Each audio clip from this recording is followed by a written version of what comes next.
সিলেট জেলা সম্মানিত আমির জনাব মৌলানা হাবিবুর রহমান, মঞ্চে বসা কেন্দ্রীয় নেতৃবৃন্দ, আঞ্চলিক এবং স্থানীয় দায়িত্বশীল নেতৃবৃন্দ, সম্মানিত কর্মী ভাইয়েরা, আল্লাহ তাবারক ওয়া তাআলার অগণিত শুকরিয়া আদায় করছি যে তিনি আমাদেরকে উন্মুক্ত পরিবেশে এই বিশাল সামিয়ানার নিচে আজকে একত্রিত হওয়ার তৌফিক দান করেছেন। আলহামদুলিল্লাহ। আজ থেকে 6 মাস 1 বছর আগে যা আমরা কল্পনা করতে পারিনি, আল্লাহ তাআলার একান্ত মেহেরবানিতে আজকে তা বাস্তবে পরিণত হয়েছে। সারা বাংলাদেশের আনাচে কানাচে মানুষ এখন স্বস্তির সাথে শ্বাস নিতে পারছে। এখন মানুষকে আর দানের ক্ষেতে মশারেখা নিয়ে ঘুমাতে হয় না। সারা রাত জেগে জেগে দুর্বৃত্তদেরকে মোকাবেলা করার জন্য প্রস্তুতি নিতে হয় না। এখন আর জেলে যাওয়া আসা সেই মনীষের মিছিল এখন দেখতে হয় না। এখন এই বাংলাদেশে রক্তের হুলি খেলা এখন আর চলে না। আলহামদুলিল্লাহ, সব কিছু আল্লাহ তাআলার একান্ত মেহেরবানি। আমরা যা কল্পনাও করিনি, আল্লাহ তার সেই পরিকল্পনাই বাস্তবায়ন করেছেন। আল্লাহ রাব্বুল আলামিনের দরবারে শুকরিয়া আদায় করার পাশাপাশি এদেশের আপামর জনগণ, প্রবাসে অবস্থানরত আমাদের দেশের সম্মানিত সন্তানগণ যারা আছেন, তাদের সকলের প্রতি আমরা কৃতজ্ঞতা জানাচ্ছি। 2006 সালের 28 অক্টোবর লগি বইটার তাণ্ডব দিয়ে মানুষ খুন করে আওয়ামী লীগ জানান দিয়েছিল তারা ভবিষ্যতে ক্ষমতায় গেলে এরকম মানুষ খুন করবে। সেদিন বাংলাদেশ পথ হারিয়েছিল। দীর্ঘ 17.5 বছর আর পথে উঠতে পারেনি। অবশেষে আল্লাহ তাআলার একান্ত মেহেরবানিতে 24-এর 5 আগস্ট বাংলাদেশ আবার তার পথ ফিরে পেয়েছে। কিন্তু এই দীর্ঘ পথ পরিক্রমায় অসংখ্য বনি আদমকে রক্ত দিতে হয়েছে, জীবন দিতে হয়েছে। আমাদের মাতার তাজ শীর্ষ 11 জন কেন্দ্রীয় দায়িত্বশীলকে তারা খুন করেছে। কাউকে দিয়েছে ফাঁসি, আর কাউকে জেলের ভিতরে তারা মৃত্যুর দিকে ঠেলে দিয়েছে। একজন কেবল আমাদের মধ্যে এখনো বেঁচে আছেন, কষ্ট, যন্ত্রণা, দুঃখ, ব্যথা নিয়ে। তিনি হচ্ছেন আমাদের প্রিয় সম্মানিত ভাই, তৎকালীন ভারপ্রাপ্ত সেক্রেটারি জেনারেল জনাব এটিএম আজহারুল ইসলাম। আমাদের বিশ্বাস ছিল আল্লাহ তার এই বান্দাকে বাঁচিয়ে রেখেছেন বাংলাদেশকে ভালো কিছু দেখানোর জন্য, নতুন কিছু দেখানোর জন্য। আমরা সেই নতুন এবং ভালো কিছু দেখার প্রস্তুতি নিয়েছি এবং আদালতে ন্যূনতম বিচার পেলে তিনি নির্দোষ প্রমাণিত হয়ে আপনাদের বুকে ফিরে আসবেন ইনশাআল্লাহ। আমরা আশা করছি অতি তাড়াতাড়ি তিনি ফিরে আসবেন। মহান রবের দরবারে দোয়া করে আল্লাহ তাকে তাইয়্যিব হায়াত দান করুন। আল্লাহ রাব্বুল আলামিন তাকে সুস্থতার সাথে রাখুন। একটি নাদুস নুদুস সুস্থ মানুষ, আজকে তিনি শুকনো হয়ে 3 ভাগের 1 ভাগ হয়ে গিয়েছেন। তারপর এতটাই মানসিক এবং শারীরিক জুলুম করা হয়েছে। 2 মাস 10 দিন একই জেলে ছিলাম, কিন্তু জেলে থাকা অবস্থায় তার মুখখানি আমাকে দেখতে দেওয়া হয়নি। তার সাথে পাষাণ নির্দয় আচরণ করা হচ্ছে। এখন হয়তো বা কিছুটা সেই পাষাণ নির্দয় আচরণ বন্ধ থেকেছে, কিন্তু তারপরেও তিনি জেলের অন্ধকার প্রকোষ্ঠে আছে। আপনারা দোয়া করুন অতি সত্বর আল্লাহ যেন আমাদের বুকে তাকে ফিরিয়ে দেন। প্রিয় সম্মানিত ভাইরা, এইভাবে আমাদের শহীদ নেতৃবৃন্দের রক্ত, অসংখ্য সহকর্মীর রক্ত, এদেশের বিরোধী দলের মজলুম কর্মীদের রক্ত, নেতাদের রক্ত, সাধারণ মানুষের রক্ত, আর 18 কোটি মজলুম দেশবাসীর চোখের পানিতেই শেষ পর্যন্ত মনে হয় আল্লাহ কবুল করেছে। মহান রবের দরবারে শুকরিয়া আদায় করে বলি, রাব্বুল আলামিন এইটুকু মেহেরবানি যখন করেছ, তখন এই দেশবাসীর উপরে তুমি পুরাটাই মেহেরবানি করো। এই দেশকে স্থায়ী শান্তির দিকে তুমি এগিয়ে নিয়ে যাও, আর স্থায়ী শান্তির শ্রমিক হিসাবে আমাদের সবাইকে কাজ করার তৌফিক দাও। আমরা যেন ওই শান্তির বাংলাদেশ বিনির্মাণে, একটা মানবিক বাংলাদেশ বিনির্মাণে আমরা যেন অবদান রাখতে পারি। আলহামদুলিল্লাহ, একটাই সংগঠন, সবাই স্বীকার করতে বাধ্য, কোনো অপশক্তি তাদের সামনে এই সংগঠনের মাথা নত করাতে পারেননি। হ্যাঁ, আমরা বারবার মাথা নত করেছি আমাদের মাবুদের দরবারে, করতেই থাকবো, কিন্তু কোন অপশক্তির কাছে ইনশাআল্লাহ আগামীতে আমরা মাথা নত করব। দেশে বিদেশে অনেক ষড়যন্ত্র চক্রান্ত হয়েছে এই সংগঠনের বিরুদ্ধে। আমাদের কর্মীরা সীমাহীন ধৈর্য ধরেছে। এত বড় ক্ষতি অন্য কোন সংগঠনের বাংলাদেশে হয়নি। যত বড় ক্ষতি হয়েছে জামাত ইসলামী এবং ইসলামী ছাত্র শিবির। এই সকল ক্ষতির ক্ষত আমাদের অন্তরে ছিল, সেই ক্ষত ছিন্ন বহন করে আগস্টের 5 তারিখ যখন পরিবর্তন আসলো, আমরা সারা বাংলাদেশের প্রিয় সহকর্মীদেরকে এবং দেশবাসীদেরকে আহ্বান জানিয়েছিলাম, শান্ত থাকুন, ধৈর্য ধরুন, প্রিয় দেশকে গড়তে সাহায্য করুন। আলহামদুলিল্লাহ বাংলাদেশ শান্ত থেকেছে, ধৈর্য ধরেছে। আওয়ামী লীগের সাধারণ সম্পাদক তৎকালীন মন্ত্রী ওবায়দুল কাদের সাহেব বলেছিলেন, একবার নয় বারবার, তার দলীয় কর্মীদেরকে ভয় দেখে আরো পাষাণ হওয়ার জন্য উস্কানি দিতে গিয়ে বলেছিলেন, তোমরা যদি ক্ষমতা থেকে চলে যাও তাহলে ক্ষমতা হারানোর 2 দিনের মাথায় তোমাদের 5 লক্ষ লোককে ওরা খুন করবে। একথা তিনি বলেননি? বাংলাদেশের মানুষ প্রমাণ করে দিয়েছে, তোমরা পাগল হতে পারো, তোমরা ক্ষমতার নেশায় অন্ধ হতে পারো, তোমরা দায়িত্ব জ্ঞানহীন পাশবিক চরিত্রের হতে পারো, কিন্তু বাংলাদেশের মানুষ দায়িত্ব জ্ঞানহীন নয়। 5 লক্ষর কোনো প্রশ্নই আসে না। 2 দিনের মধ্যে 5 জন মানুষ কেউ খুন করেনি। জনগণের এই ধৈর্য, মানুষের প্রতি এই দায়বোধ, দেশের প্রতি ভালোবাসা একটা মহলের এখন সহ্য হচ্ছে না। তারা চেয়েছিল রক্তের পদ্মা, গঙ্গা, যমুনা, সুরমা বয়ে যাওয়া, তাহলে তাদের রাজনীতি আবার জমে উঠবে দেশে বিদেশে। এটা না হওয়ার কারণে এখন তারা অশান্তিতে আছে, এখন তর পাচ্ছে, দেশের বিরুদ্ধে মিথ্যা প্রপাগান্ডা করছে, দেশ থেকে করছে, বিদেশ থেকে করছে। দেশের মর্যাদা ক্ষুণ্ণ করার জন্য মিথ্যা গল্প সাজিয়ে বিদেশি বন্ধুদেরকে তারা বিভ্রান্ত করার চেষ্টা করছে। অবশ্য পদে পদে তাদের সমস্ত ষড়যন্ত্র শয়তানি ধরে পড়ে যাচ্ছে।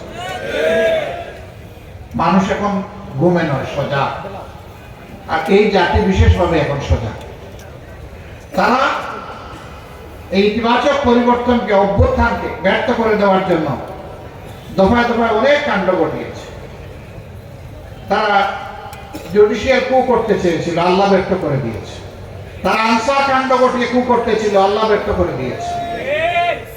তারা চাকরি কাণ্ড নিয়ে কু করতেছিল, আল্লাহ ওগুলোও ব্যর্থ করে দিয়েছে। এরপরে তারা ইসকন কাণ্ড নিয়ে নামলো, আল্লাহ ওইটাও ব্যর্থ করে দিয়েছে। শেষমেশ ইসকনের লোকেরা নির্দয় ভাবে একজন আইনজীবীকে খুন করলো প্রকাশ্য দিবালোকে, ত্রিফলা দিয়ে কুপিয়ে কুপিয়ে। এতটাই তার চেহারা বিকৃত করে দেওয়া হয়েছিল, তার পরিবারের কাউকে তার ইন্তেকালের পর তার চেহারা দেখতে দেওয়া হয়নি, কারণ এই চেহারা দেখে তারা স্থির থাকতে পারবেন না, কষ্টে তারা ভেঙে পড়বেন, এমনকি এর চাইতেও বড় কোনো অ্যাক্সিডেন্ট কার হয়ে যেতে পারে। এই জন্য তার বাবাকে পর্যন্ত তার চেহারাটা দেখতে দেওয়া হয়নি। কত নির্মম ভাবে তাকে খুন করা হয়েছে। এই খুন করে মূলত এদেশের দেশপ্রেমিক মানুষ, বিশেষ করে মুসলমানদেরকে উস্কানি দেওয়া হয়েছিল, তোমরাও কিছু করো। আমরা তখন সাথে সাথেই তাদেরকে অনুরোধ করেছিলাম, শান্ত থাকুন এবং মাঠ নিজেদের নিয়ন্ত্রণে রাখুন। আলহামদুলিল্লাহ দুটাই হয়েছে, তারা শান্তও দেখেছেন, মাঠও নিয়ন্ত্রণে রেখেছে। ওরা এখন গর্তে ঢুকেছে খুনিরা, কিন্তু তাদেরকে বিদেশ থেকে বাতাস দেওয়া হচ্ছে। আমরা ধন্যবাদ জানাই এই দেশের বিশেষ করে হিন্দু ধর্মাবলম্বী ভাইদের। তারা তাদের বিবেকের জায়গা থেকে প্রতিবাদ করে বলছেন, আমরা শান্তিতে আছি, তোমরা আমাদের শান্তির উপর আঘাত দিও না, আমাদেরকে শান্তিতে থাকতে দাও। ভারতকে তারা বলেছে, আমাদেরকে দিয়ে আর খেলো না, বহু খেলা তোমরা খেলেছো, এখন তোমরা শান্ত হও। আমরা এই দেশে ধর্ম বর্ণ নির্বিশেষে ভালো আছি, ভালো থাকতে চাই। আমরা তাদেরকে অভিনন্দন জানাই। এর আগে কোনোদিন তারা এরকম প্রতিবাদ করেননি, এবার তারা করেছেন। তার কারণ হলো তাদেরও আল্লাহ বিবেক দিয়েছেন। তারা দেখেছে 5 তারিখের পরিবর্তনের পর দায়িত্বশীল দেশপ্রেমিক সংগঠন বাংলাদেশ জামাত ইসলামী, ইসলামী ছাত্র শিবির, শ্রমিক কল্যাণ ফেডারেশন, স্কুল কলেজ মাদ্রাসার শিক্ষক ছাত্ররা, অন্যান্য বিরোধী দলের লোকেরা, তখন যারা বিরোধী দলে ছিলেন তারা সকলে এসে বিভিন্ন ধর্মের যে সমস্ত প্রতিষ্ঠান আছে সেগুলাকে পাহারা দিচ্ছে, তাদেরকে দিয়ে আশ্বাস দিচ্ছে, সাহস যোগাচ্ছে যে আমরা মিলেমিশে সকলেই বাংলাদেশের নাগরিক, আমরা মর্যাদার সাথে শান্তিপূর্ণভাবে সৌহার্দ্যের সাথে সম্প্রীতির সাথে আমরা এখানে বসবাস করব, আপনাদেরকে কোনো চিন্তা করতে হবে না। যখন বাংলাদেশের দায়িত্বশীলতার পরিচয় দিল তখন একটি উগ্র সংগঠন আবার হিন্দু ধর্মের লোকদেরকে উস্কাতে দিল যে এবারকার দুর্গাপূজা আমরা করব না, এটা আমরা বাদ দেব। কেন করব না? যে এই দেশে আমাদের উপরে আঘাত করা হচ্ছে, আমাদের মা বোনদের ইজ্জত লুণ্ঠন করা হচ্ছে, আমাদেরকে খুন করা হচ্ছে, ঘর বাড়ি পুড়িয়ে দেওয়া হচ্ছে। এবারও দায়িত্বশীল হিন্দু সমাজের লোকেরা তারা জানিয়ে দিলেন তোমাদের এই সমস্ত কথা মিথ্যা এবং আমরা তোমাদের ডাকে সাড়া দেব না। তারা সেপ্টেম্বরের 4 তারিখ ঢাকায় লক্ষ লোকের সমাবেশ করে এইভাবে বিশৃঙ্খলা সৃষ্টি করতে চেয়েছিলেন। ওই ধর্মের ভাইদের দায়িত্বশীলতার কারণে তাদের সেই ষড়যন্ত্র আল্লাহ ব্যর্থ করে দিয়েছে। জাতি জাগ্রত আছে। প্রত্যেকটি ঘটনার পর আমাদের দেশের মানুষ, বিশেষ করে যুব সমাজ জানান দিচ্ছে যে আমরা আমাদের দেশকে ভালোবাসি এবং আমরা দেশের শান্তি শৃঙ্খলা, স্বাধীনতা, সার্বভৌমত্ব রক্ষায় আমরা প্রতিশ্রুতিবদ্ধ, আমরা ঐক্যবদ্ধ। আপনারা দেখেছেন এই অতি সম্প্রতি ইসকনের ঘটনা ঘটার পরে আমাদের বর্তমান অন্তর্বর্তীকালীন সরকারের প্রধান উপদেষ্টা দাওয়াত দিয়েছিলেন সব ধরনের সংগঠন, ডান বাম ইসলামী মধ্যম সবাই। এই বাংলাদেশের 53 বছর চলার জীবনে প্রথমবারের মতো সকল ঘরানার রাজনৈতিক নেতৃবৃন্দ একসাথে বসে তারা হাত তুলে অঙ্গীকার করেছেন দেশ এবং জনগণের স্বার্থ রক্ষায়, স্বাধীনতা সার্বভৌমত্ব রক্ষায় আমরা সবাই এক। আমরা কোনো অপশক্তির কাছে মাথা নত করব না, আমরা কোনো চোখ রাঙ্গানিকে পরোয়া করি না। এই আওয়াজ, এই মেসেজ দেশের জনগণকে আরো ঐক্যবদ্ধ করেছে, আরো শক্তি জুগিয়েছে এবং বিশ্ববাসীকে বার্তা দিয়েছে যে বাংলাদেশের বিরুদ্ধে ঘরে বাইরে কোনো ষড়যন্ত্র আর সফল হবে না। পরের দিন সকল ধর্মের যারা গুরুত্বপূর্ণ ব্যক্তি, ধর্মীয় অভিভাবকদেরকে নিয়ে আবার প্রধান উপদেষ্টা বসেছে, তারাও হাতে হাত মিলিয়ে আওয়াজ দিয়েছেন এখানে ধর্ম বর্ণের কোনো কথা নেই, আমরা সকলে মিলে বাংলাদেশ এবং এই বাংলাদেশকে আমরা রক্ষা করব। এই বাংলাদেশের বিরুদ্ধে কোনো ষড়যন্ত্রে আমরা পা দিব না এবং আমরা বরদাস্ত করব না। আমরা অভিনন্দন জানাই, মোবারকবাদ জানাই এই অঙ্গীকার ব্যক্ত করার জন্য। তারা কি করেছে, কি করে নাই? গত 15.5 বছর ক্ষমতায় এসে পিলখানায় 57 জন সেনা অফিসারকে নির্মমভাবে হত্যা করল, তাদের পরিবারের কোনো সদস্যকে হত্যা করল। এরপরে জামাতে ইসলামীকে তারা ধ্বংস করার জন্য নেতৃবৃন্দের মাথার উপরে তলোয়ার চালাল, শত শত নেতাকর্মীকে খুন করল। তখন অবশ্য অন্য কোনো দলের উপরে এই বিপদ আসে নাই। আমরা সেদিন আমাদের বন্ধুদেরকে বলেছিলাম সবাইকে যে আমাদের উপর যে যুদ্ধ এই সরকার অন্যায় যুদ্ধ শুরু করেছে, আসেন একসাথে আমরা সেই যুদ্ধ মোকাবেলা করি, তাইলে এই যুদ্ধ আর কাউকে আক্রান্ত করবে না। দেশ বাঁচবে, আপনারা বাঁচবেন, আমরা সবাই বাঁচব। সেদিন আমাদের এই আওয়াজ আমরা বুঝাতে পারিনি, অথবা তারা উপলব্ধি করতে ব্যর্থ হয়েছিলেন, যার মাসুল পরবর্তী পর্যায়ে গোটা 15.5 বছর ধরে এই জাতিকে পরিশোধ করতে হয়েছে। আমরা বলেছিলাম আমাদের মাথায় আঘাত করা হয়েছে, সবার মাথায় আঘাত করা হয়েছে, সময়ের ব্যবধানে তাই প্রমাণ হয়েছে। সম্মানিত ভাইয়েরা, এখান থেকে আমাদের শিক্ষা নেওয়া উচিত। আমাদের আলিম সমাজের উপর সরকার আক্রোশ মিটিয়েছে। 13 সালের 5 মে শাপলা চত্বরে কি করা হয়েছে, কি নারকীয় হত্যাকাণ্ড চালানো হয়েছে আপনারা দেখেছেন। মানুষ কতটা বিকৃত হলে বলতে পারে সেদিন কেউ মরে নাই, সেখানে আলিমুল্লামা রং ছিটিয়ে দিয়েছিল। হ্যাঁ, মানুষ যারা দিনের জন্য দুনিয়া থেকে বিদায় নেয় তারা তো শহীদ হয়ে আল্লাহর প্রিয় বান্দাবান্দি হিসাবেই বিদায় নেয়, কিন্তু যারা অপকর্মের দায় নিয়ে দেশ থেকে পালিয়ে যায় তারা কি নিয়ে পালিয়ে যায়?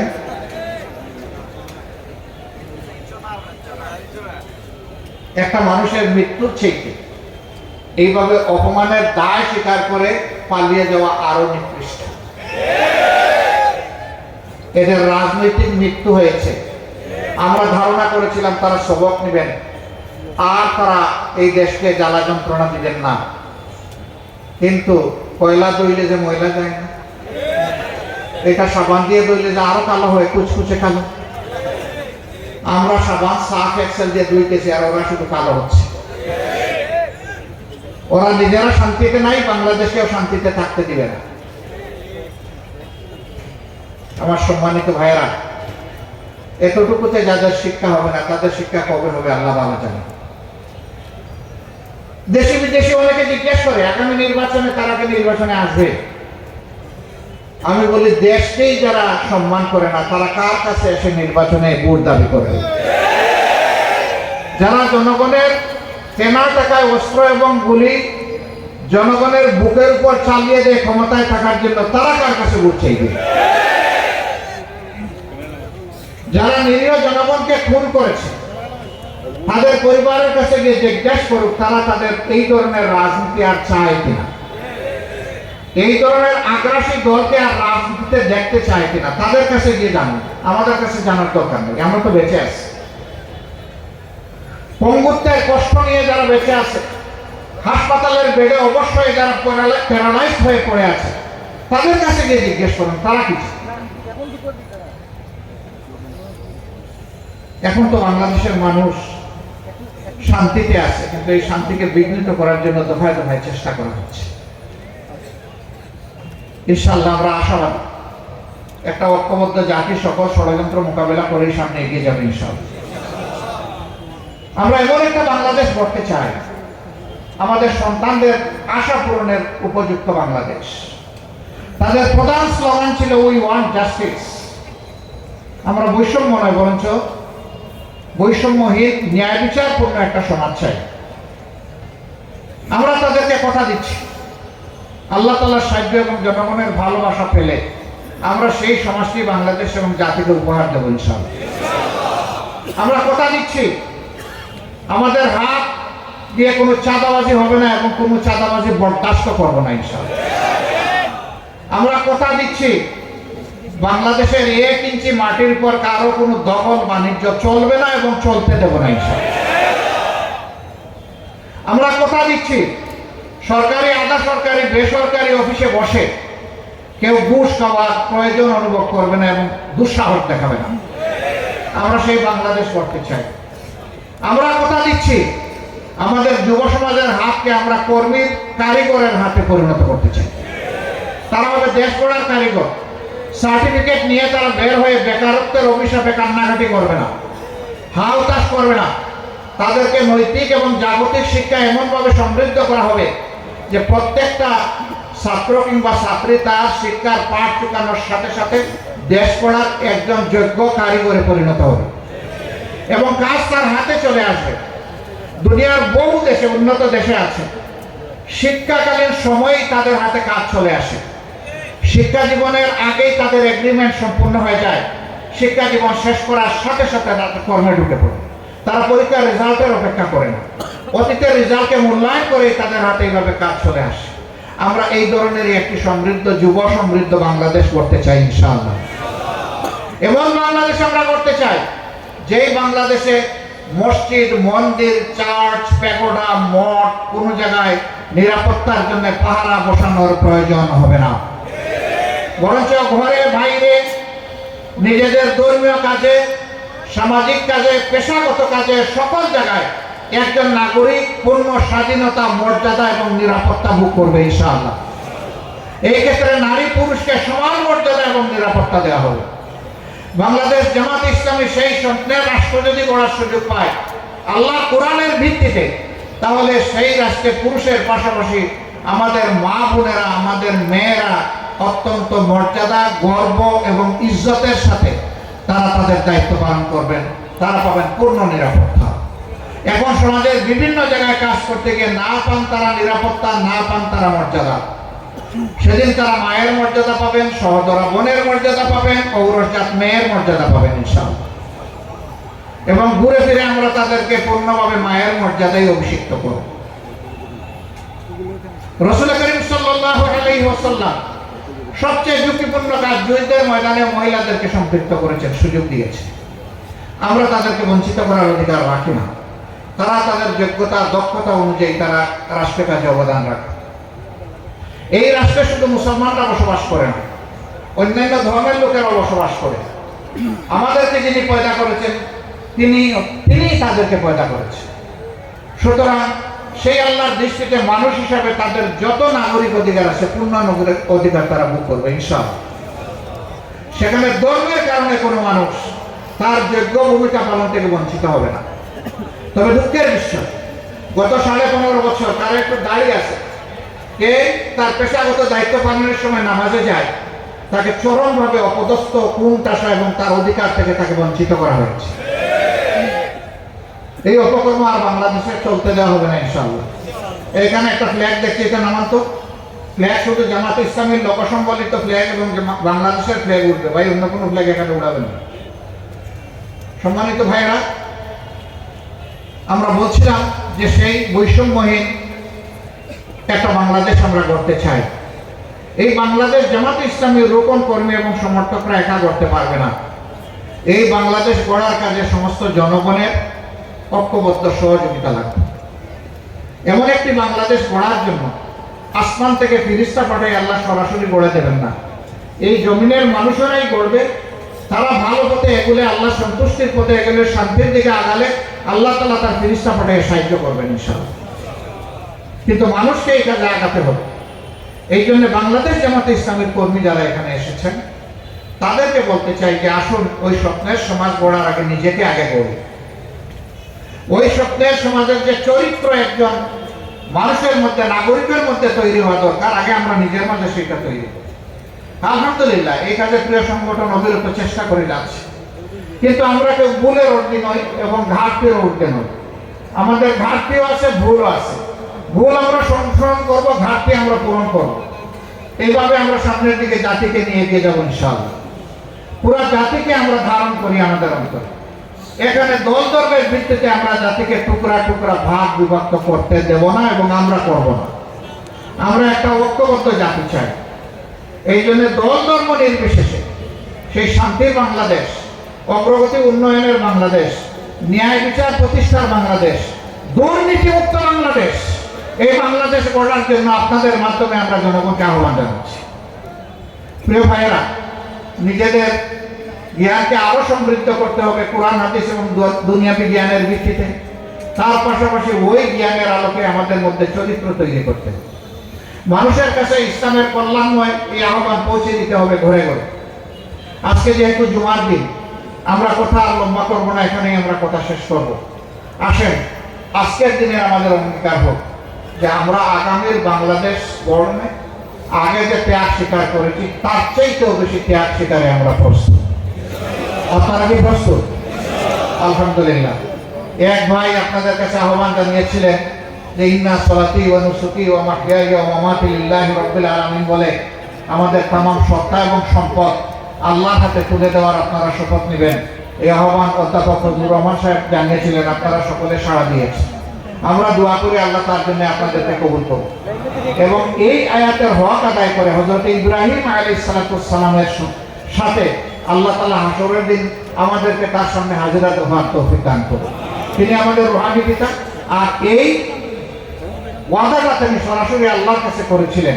আল্লাহ তাআলার এত ভালো লেগেছিল এই ওয়াদা, এর বরকতে আল্লাহ তাআলা তাকে বলেছিলেন মিল্লাতে আবিকুম ইব্রাহিম ওয়া সাম্মাকুমুল মুসলিমিন। সমস্ত মুসলিম মিল্লাতের নেতা পিতা হচ্ছেন ইব্রাহিম আলাইহিস সালাম এবং তিনি নাম রেখেছেন মুসলমান। সেই পিতা আল্লাহ হতে পারে, আবার ইব্রাহিম আলাইহিস সালাম হতে পারে, এটা আল্লাহ তাআলা ভালো জানেন, কিন্তু এটা আল্লাহ তাআলার পছন্দের কালাম ছিল। সম্মানিত ভাইয়েরা, আজকের এই আলিয়া মাদ্রাসার এই সম্মেলন সিলেটের চেহারা পাল্টে দেবে এটা আমি বিশ্বাস করতে চাই। আমরা দল মত, জাতি, ধর্ম, পেশা নির্বিশেষে সকলের কাছে প্রাণপণে ছুটে যাব এই ক্ষেত্রে উলামায়ে কেরামের বিশেষ দোয়া এবং সহযোগিতা আমাদের প্রয়োজন। এখানেও আমরা কোনো ভাগ বিভক্তি করব না। উলামায়ে কেরাম আমাদের মাথার তাজ, তাদের দোয়া আমাদের লাগবে, তাদের সহযোগিতা আমাদের লাগবে। তাদেরকে ইজ্জতের সাথে বুকে ধারণ করে আমরা সামনে এগিয়ে যাব। আল্লাহ আমাদের সহায় হন। আসসালামু আলাইকুম ওয়া রাহমাতুল্লাহ। বাংলাদেশ জিন্দাবাদ, বাংলাদেশ জামাতে ইসলামী জিন্দাবাদ। আলহামদুলিল্লাহ, আলহামদুলিল্লাহ। সংগ্রামী সিলেটবাসী, আমাদের সিলেটের মাটির মানুষের একজন নেতা, যিনি বিগত 5টি বছর 2001 থেকে 2006 পর্যন্ত জাতীয় সংসদ সদস্য ছিলেন। আমাদের একান্ত অধ্যক্ষ মৌলানা ফরিদউদ্দিন চৌধুরী সাহেব খুবই অসুস্থ, তিনি আসতে পারেন নাই, আপনাদেরকে সালাম জানিয়েছেন।